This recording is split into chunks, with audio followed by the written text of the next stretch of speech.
तर आज आहे आपला पार्ट 2 करंट अफेअर्स 2025. सगळ्यात पहिली बातमी आहे ती म्हणजे 98वे भारतीय मराठी साहित्य संमेलन कुठे झाले.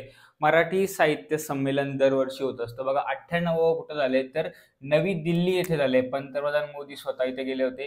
फेब्रुवारीमध्ये झालं 2025. आणि याच्या अध्यक्ष कोण होत्या तर डॉक्टर तारा भवाळकर. हे खूप इम्पॉर्टंट नाव आहे, तुम्हाला माहितच पाहिजे. डॉक्टर तारा भवाळकर यांनी या संमेलनाचं अध्यक्षपद जे आहे ते भूषवलेलं आहे. पुढचं बघा, सरकारी कार्यालयांमध्ये मराठी अनिवार्य झालेले आहे.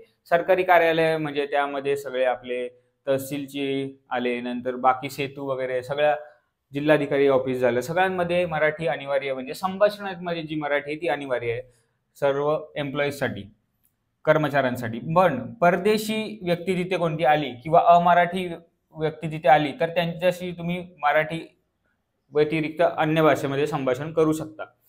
नंतर बघा, अटल उपक्रम चालू केलेला आहे आपल्या महाराष्ट्र गव्हर्नमेंटने. अटल उपक्रम म्हणजे काय, कितीतरी विद्यार्थी अनेक परीक्षा वगैरे देतात, पण त्यांना कधी कधी समजा एखादा विद्यार्थी ग्रॅज्युएट झालाय आणि तो डायरेक्ट MPSC ला बसला तर त्याला ते MCQ ची सराव नसतं.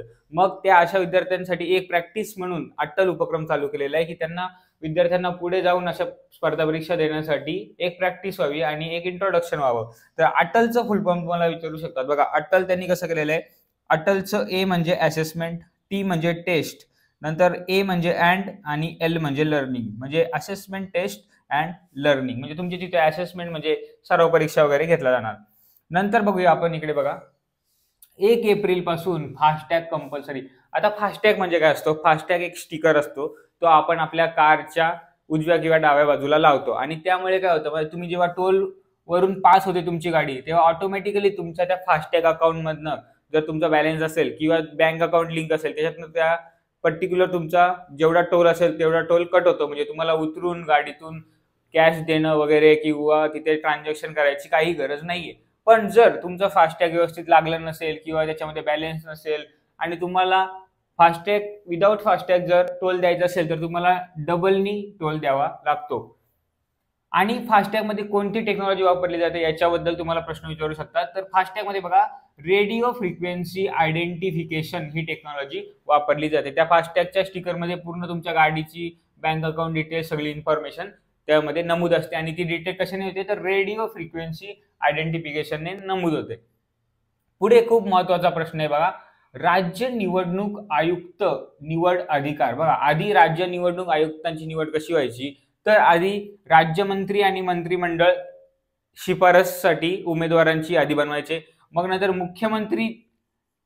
मुख्यमंत्र्यांकडे हे लोक शिफारस घेऊन जायचे, ठीक आहे. आणि मुख्यमंत्री नंतर त्या शिफारसीवर विचार करून राज्यपालांकडे जायचे आणि मग राज्यपाल आपल्या निवडणूक आयुक्तांची निवड करायची. परंतु आता नवीन केलेल्या तरतुदीनुसार हे जे राज्यमंत्री व मंत्रिमंडळांची शिफारस आहे ती काढून गेलेली आहे. आता डायरेक्ट स्वतः मुख्यमंत्री शिफारस करणार राज्यपालांकडे आणि राज्यपाल आहेत ते निवडणूक करणार. आणि ह्यानुसार आता आपले दिनेश वाघमारे जे आहेत त्यांची आता 2025 मध्ये 7वे राज्य निवडणूक आयुक्त म्हणून निवड झालेली आहे. हे नाव खूप महत्वाचं आहे बघा, दिनेश वाघमारे राज्य निवडणूक आयुक्त यांची 7व्या पदी म्हणजे आता 7th निवडणूक आयुक्त म्हणून अशी निवड करण्यात आलेली आहे. MCQ मध्ये सहज विचारू शकतात की आताचे राज्याचे घडीचे राज्य निवडणूक आयुक्त कोण, दिनेश वाघमारे, लक्षात ठेवा. पुढे बघूया, मुंबई उच्च न्यायालय मुख्य न्यायाधीश हायकोर्टाचे मुख्य न्यायाधीश त्यांची आता निवड झालेली आहे. आणि ते न्यायमूर्ती कोण आहेत तर हे आलोक आराधे, डबल ए तुम्ही असं लक्षात ठेवू शकता. मुंबई हायकोर्टचे सरन्यायाधीश आलोक आराधे. आता याच्यामध्ये पण तुम्हाला पॉलिटीमध्ये प्रश्न विचारू शकतात की कशी निवड होते उच्च न्यायालयाच्या न्यायाधीशाची. तर बघा, सर्वोच्च न्यायालयाचा जो बेंच असतो म्हणजे न्यायरुंद असतात त्याला आपण कोलेजियम असं सुद्धा म्हणतो. ते लोक काय करतात, ते लोक काही व्यक्तींची शिफारस करतात कोणाकडे, केंद्र सरकारकडे. म्हणजे आता आलोक आराधे यांची शिफारस झाली असेल सर्वोच्च न्यायालयाच्या कोलेजियम कडून केंद्र सरकारकडे की आलोक आराधे यांना आपण मुंबई उच्च न्यायालयाचे सरन्यायाधीश बनवूया. मग केंद्र सरकार ती शिफारस घेऊन प्रस्ताव घेऊन कोणाकडे गेले, राष्ट्रपतींकडे. आणि मग राष्ट्रपतींनी आता त्यांची निवड केलेली आहे त्या प्रस्तावाला मंजुरी देऊन. आणि शेवटी आलोक आराधे हे आपले उच्च न्यायालयाचे मुख्य न्यायाधीश झालेले आहेत. पुढे बघूया, आता तुम्ही बघा, महाराष्ट्र केसरी झाला आणि त्याचा विजेता कोण आहे तर पुण्याचा पृथ्वीराज मोहोळ. आता हा महाराष्ट्र केसरी जी स्पर्धा असते, कुस्तीपटांची स्पर्धा असते आणि ही झाली होती कुठे तर अहिल्यानगरला झाली होती.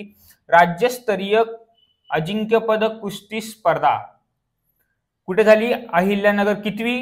67वी. आणि त्याचा विजेता कोण ठरला? पृथ्वीराज मोहोळ.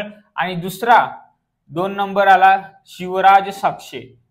शिवराज साक्षेला पराभूत करून पृथ्वीराज मोहोळ जो आहे तो महाराष्ट्र केसरी बनला. मग त्याला अजित पवारांनी ती गदा सुद्धा भेट दिली. पुढे बघूया पुरस्कारांबद्दल. आता आपण काही माहिती पाहणार आहोत की महत्वाचे काही पुरस्कार कोणाला देण्यात आले. सगळ्यात पहिला बघा, विंदा करंदीकर पुरस्कार हा सगळ्यात महत्वाचा पुरस्कार आहे. हा देण्यात आलेला आहे रावसाहेब बोराडे यांना देण्यात आले आहे. कुठे देण्यात आला तर गेटवे ऑफ इंडिया मध्ये त्यांचा समारंभ झाला होता आणि तिथे त्यांना पुरस्कार देण्यात आला. 10 लाख रुपये आणि सन्मान चिन्ह सुद्धा त्यांना देण्यात आलेले आहेत.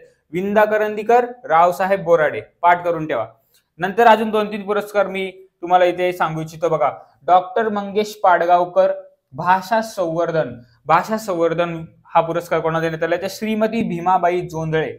जोंधळे तुम्ही लक्षात ठेवू शकता. भाषा संवर्धन भीमाबाई जोंधळे. नंतर श्री पु भागवत पुरस्कार हा कोणाला देण्यात आलेला आहे तर हा ज्योत्स्ना प्रकाशन पुणे यांना देण्यात आलेला आहे. मग तुम्ही असं श्री पु आणि पुणे असं थोडंसं लक्षात ठेवू शकता की ज्योत्स्ना प्रकाशन याला देण्यात आलेलं आहे. डॉक्टर अशोक केळकर भाषा अभ्यासक पुरस्कार. बघा, भाषा संवर्धन भीमाबाईंना देण्यात आले आहे तर भाषा अभ्यासक जो आहे तो देण्यात आलेला आहे डॉक्टर रमेश सूर्यवंशी. सूर्यवंशी तुम्ही लक्षात ठेवू शकता. सूर्यवंशी यांना अभ्यासक हा पुरस्कार देण्यात आलेला आहे. तर हे झाले आपले पार्ट 2 चे करंट अफेअर्स 2025 चे. पुन्हा भेटूया पार्ट 3 व्हिडिओमध्ये आणि अजून काही करंट अफेअर्स आपण कव्हर करूया.